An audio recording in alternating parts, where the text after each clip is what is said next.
Hello friends, नमस्कार। Daily current affairs की श्रृंखला में मैं मुकेश वर्मा आप सबका अपने यूट्यूब चैनल लर्नर्स अड्डा पे बहुत बहुत स्वागत करता हूं। दीपावली बीत चुका है, आप सबको पता है। तो पिछले 2-3 दिनों में कोई बहुत इंपॉर्टेंट घटनाएं करंट की नहीं आई हैं, तो मैंने सोचा क्यों ना आपसे उत्तर प्रदेश के बजट के बारे में चर्चा कर ली जाए। इसके पहले हमने केंद्रीय बजट के बारे में चर्चा की थी और वहाँ से 2 क्वेश्चन पीसीएस के एग्जाम में आया था। आप चाहे तो देख सकते हैं, वीडियो जाके चैनल पर उपलब्ध है। तो उसी कड़ी में करंट अफेयर्स के अंतर्गत ही हम देख लेते हैं कि उत्तर प्रदेश सरकार का बजट कितना था इस बार, किस किस प्रमुख योजना के लिए कितना कितना बजट आवंटित किया गया था, रुपया कहां से आता है कहां को जाता है, कौन कौन से कॉरिडोर बनाए जा रहे हैं, कौन कौन से विश्वविद्यालय बनाए जा रहे हैं इस बजट के अंतर्गत जिनका प्रावधान किया गया है। तो उनको हम देख लेते हैं आज की डेट में। फिर आगे 1-2 दिन बाद फिर जब करंट अफेयर्स उपलब्ध होगा तो करंट अफेयर्स पर चर्चा करेंगे। तो आइए देखते हैं आज उत्तर प्रदेश सरकार के बजट के बारे में। तो फ्रेंड्स, उत्तर प्रदेश बजट 2020-21 के बारे में आज हम चर्चा करेंगे। उत्तर प्रदेश बजट 2020-21 के बारे में हम चर्चा करेंगे। आप सबको पता होगा कि उत्तर प्रदेश के वित्त मंत्री कौन थे इस समय बजट पेश किया गया? सुरेश खन्ना थे। ठीक है, सुरेश खन्ना ने ये बजट पेश किया है। कहाँ पे? विधानसभा में। तो सुरेश खन्ना ने बजट पेश किया। अगर आपसे पूछे कि उत्तर प्रदेश सरकार का बजट किसने पेश किया था तो उनका नाम होगा उत्तर प्रदेश सरकार का बजट सुरेश खन्ना ने पेश किया था। कुल बजट इस बार कितने का था? तो फ्रेंड्स, कुल बजट 5,12,807.72 करोड़ रुपए का था। पिछली बार 484 लाख करोड़ के आसपास का था। ठीक है फ्रेंड्स, और अब की बार का बजट कितना है? 5.12 लाख करोड़। तो 5.12 लाख करोड़ का पूरा बजट है। ऐसे अगर देखेंगे तो 5,12,807.72 करोड़ का बजट उत्तर प्रदेश सरकार ने अब की बार पेश किया है। पिछली बार 4.84 लाख करोड़ के आसपास का बजट था। आइए देखते हैं कि इसमें कौन कौन सी प्रमुख योजनाएं हैं जिनको इस बजट में जगह दी गई है। तो फ्रेंड्स, सीएम कृषक दुर्घटना बीमा योजना के लिए इस बजट के द्वारा 500 करोड़ रुपए आवंटित किया गया है। किसके लिए? सीएम कृषक दुर्घटना बीमा योजना के लिए 500 करोड़ रुपए इस बजट के माध्यम से सरकार के द्वारा आवंटित किया गया है। सीएम युवा उद्यमिता विकास अभियान के लिए 1200 करोड़ रुपए आवंटित किए गए हैं। यहीं से पूछ लेता है कि बजट में इस मद के लिए कितना दिया गया। आरओ के एग्जाम में आप देखे होंगे कि आ गया था मनरेगा के बारे में, केंद्रीय बजट के बारे में पूछ लिया था। तो बजट से क्वेश्चन एक ना एक, चाहे आरओ हो, चाहे समीक्षा अधिकारी हो, या कोई और एग्जाम हो, बीओ का एग्जाम हो, पीसीएस का एग्जाम हो, वहां से एक क्वेश्चन आता ही आता है। तो इसको नोट करते हुए चलिएगा। बजट बहुत बेहतरीन तरीके से मैं आपको बताऊंगा। सीएम युवा उद्यमिता विकास अभियान के द्वारा 1200 करोड़ रुपए अभियान के लिए 1200 करोड़ रुपए आवंटित किए गए हैं। इसके अलावा प्रधानमंत्री आवास योजना के लिए 6,240 करोड़ रुपए आवंटित किया गया। किसके लिए? प्रधानमंत्री आवास योजना के लिए 6,240 करोड़ रुपए आवंटित किए गए हैं। स्वच्छ भारत मिशन के लिए 5,791 करोड़ रुपए आवंटित किए गए हैं। किसके लिए? स्वच्छ भारत मिशन के लिए 5,791 करोड़ रुपया आवंटित किया गया है। मनरेगा के लिए 4,800 करोड़ रुपए। फ्रेंड्स, मनरेगा के लिए 4,800 करोड़ रुपया आवंटित किया गया है। गांव में जल जीवन के लिए 3,000 करोड़ रुपया आवंटित किया गया है।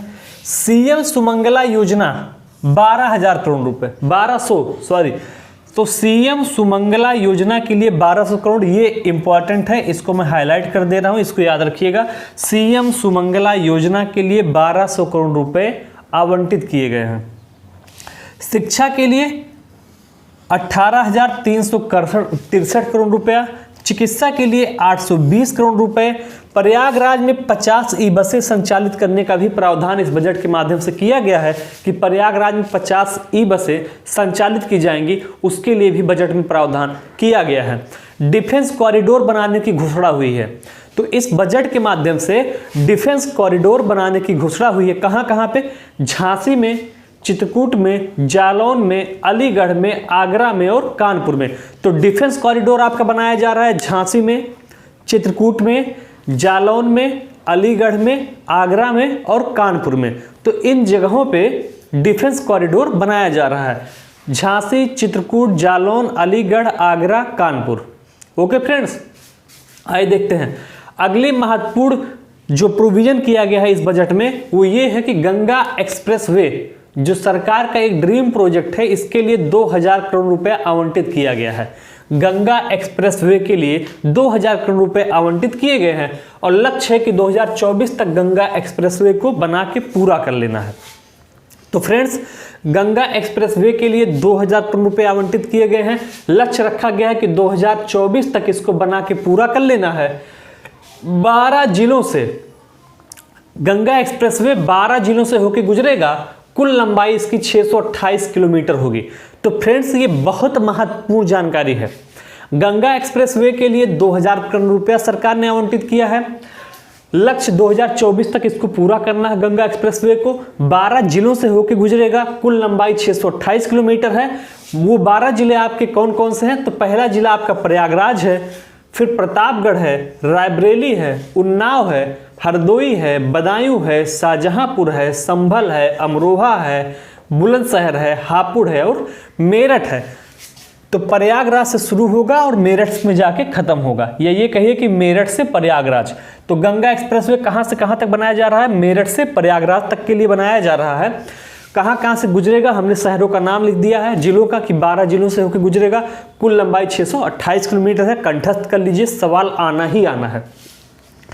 ये सवाल अभी पूछा था आपके पीसीएस में कि राष्ट्रीय विधि विश्वविद्यालय की स्थापना कहाँ की जा रही है। तो फ्रेंड्स, 2020-21 के उत्तर प्रदेश बजट में राष्ट्रीय विधि विश्वविद्यालय की स्थापना का भी बात कही गई है। इसका भी प्रावधान किया गया। कहाँ करने के लिए? प्रयागराज के झलवा में। तो फ्रेंड्स, प्रयागराज शहर के झलवा में राष्ट्रीय विधि विश्वविद्यालय की स्थापना का प्रावधान इस बजट के माध्यम से किया गया है। इसके अलावा अटल बिहारी चिकित्सा विश्वविद्यालय, तो अटल बिहारी वाजपेयी चिकित्सा विश्वविद्यालय की स्थापना का प्रावधान भी किया गया। कहाँ में? लखनऊ में। अटल नाम से ही KGMU Kings George medical university का एक सैटेलाइट सेंटर स्थापित किया जा रहा है बलरामपुर में। तो इस बजट में उसके बारे में भी चर्चा की गई है कि KGMU के एक सैटेलाइट ब्रांच की स्थापना बलरामपुर में की जाएगी। और 2 पशु चिकित्सा विश्वविद्यालय खोलने की बात भी इस बजट के माध्यम से की गई है। वो 2 विश्वविद्यालय कौन से हैं जो पशु चिकित्सा के लिए होंगे? तो उसमें एक गोरखपुर में पशु चिकित्सा विश्वविद्यालय खोला जाएगा और दूसरा भदोही में। तो फ्रेंड्स, 2 पशु चिकित्सा विश्वविद्यालय खोलने की भी बात कही गई है। एक आपका गोरखपुर में और दूसरा आपका भदोही में। तो ये कुछ महत्वपूर्ण तथ्य हमने बजट के बारे में देखे, उत्तर प्रदेश बजट 2020-21 के बारे में। आइए देखते हैं कुछ और महत्वपूर्ण जानकारियां। तो फ्रेंड्स, आइए देखते हैं कुछ और महत्वपूर्ण प्रोविजन जो इस बजट उत्तर प्रदेश बजट 2020-21 में की गई हैं। तो फ्रेंड्स, वैदिक विज्ञान केंद्र की स्थापना की बात भी इस बजट में की गई है। कहाँ पे? वैदिक विज्ञान केंद्र की स्थापना कहाँ पे की जाएगी? BHU वाराणसी में वैदिक विज्ञान केंद्र की स्थापना की बात भी कही गई है इस बजट के माध्यम से। इस बजट में सीपेट वोकेशनल ट्रेनिंग सेंटर भी वाराणसी में खोले जाने की बात कही गई है। एक सांस्कृतिक केंद्र भी खोले जाने की बात कही गई है वाराणसी में ही। तो फ्रेंड्स, इस बजट के माध्यम से उत्तर प्रदेश बजट 2020-21 के माध्यम से 3 महत्वपूर्ण सेंटर की स्थापना की बात वाराणसी में कही गई है। वो 3 सेंटर कौन है? पहला आपका वैदिक विज्ञान केंद्र की स्थापना की बात कही गई है वाराणसी में।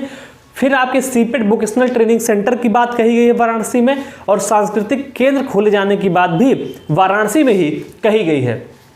इसके अलावा फ्रेंड्स, उत्तर प्रदेश बजट 2020-21 के माध्यम से निराश्रित महिलाओं के लिए, किसके लिए? निराश्रित महिलाओं के लिए 500 रुपये प्रतिमाह पेंशन देने की भी घोषणा की गई है। तो फ्रेंड्स, इस बजट के माध्यम से निराश्रित महिलाओं को पेंशन देने की घोषणा की गई है। पेंशन राशि कितनी होगी? 500 रुपये प्रतिमाह। तो फ्रेंड्स, 500 रुपये प्रतिमाह पेंशन देने की बात भी कही गई है। इसके अलावा पूर्वांचल का औद्योगिक गलियारा गोरखपुर में बनाए जाने की घोषणा की गई है। तो फ्रेंड्स, इस बजट के माध्यम से पूर्वांचल का औद्योगिक गलियारा गोरखपुर में बनाए जाने की भी घोषणा की गई है। इसके अलावा बुंदेलखंड के लिए 3300 करोड़ रुपए का विशेष पैकेज दिया गया है वहां के सूखे से निपटने के लिए, जल जीवन मिशन के लिए। तो वहां के जल जीवन के लिए 3300 करोड़ रुपया बुंदेलखंड के लिए अलग से आवंटित किया गया है। तो अगर आपसे सवाल पूछे कि बुंदेलखंड के लिए विशेष पैकेज की घोषणा हुई है, उसकी राशि कितनी है? तो 3300 करोड़ रुपए उसकी राशि है। राजा महेंद्र प्रताप सिंह विश्वविद्यालय की स्थापना अलीगढ़ में किए जाने की बात कही गई है। फ्रेंड्स, इस बजट के माध्यम से राजा महेंद्र प्रताप सिंह विश्वविद्यालय अलीगढ़ में खोले जाने की, ओपन किए जाने की बात कही गई है। तो फ्रेंड्स, हमने उत्तर प्रदेश बजट के बारे में पढ़ा कि उत्तर प्रदेश बजट किसने पेश किया? सुरेश खन्ना जी ने पेश किया, जो कि उत्तर प्रदेश के वित्त मंत्री हैं। इस बार का कुल बजट 5.1 लाख करोड़ रुपए था या 5,12,807.72 करोड़ रुपए था। पिछली बार 4.84 लाख करोड़ रुपए था। इसमें कौन कौन से मुख्य प्रोविजन किए गए, कितना मनरेगा के लिए आवंटित किया गया, कितना चिकित्सा के लिए आवंटित किया गया, इन सब सारी चीज़ों पे हमने चर्चा की और उम्मीद है कि ये बजट आपको अच्छे से समझ में आ जाएगा। और ये मेरा कमिटमेंट है कि मैं आपको ऐसे ऐसे टॉपिक कराते हुए चलूँगा जहाँ से एग्जाम में क्वेश्चन आता है।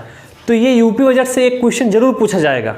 आपने देखा होगा विश्वविद्यालय, विधि विश्वविद्यालय प्रयागराज के बारे में पूछा हुआ है, हो सकता है आगे राजा महेंद्र प्रताप सिंह विश्वविद्यालय अलीगढ़ के बारे में पूछ ले। तो ये सारे क्वेश्चन बजट से ही रहते हैं। लोग खोजते हैं कि कहाँ मिलेगा, बजट में मिलेगा। तो फ्रेंड्स, हमने आज उत्तर प्रदेश का बजट पढ़ा है। कल फिर से करंट अफेयर्स की टॉपिक सुबह 8 बजे आपको मिलेगी। तब तक आप सब एंजॉय करिए, मेहनत से पढ़ाई करिए, चैनल को ज़्यादा से ज़्यादा लोगों तक पहुँचाइए। धन्यवाद।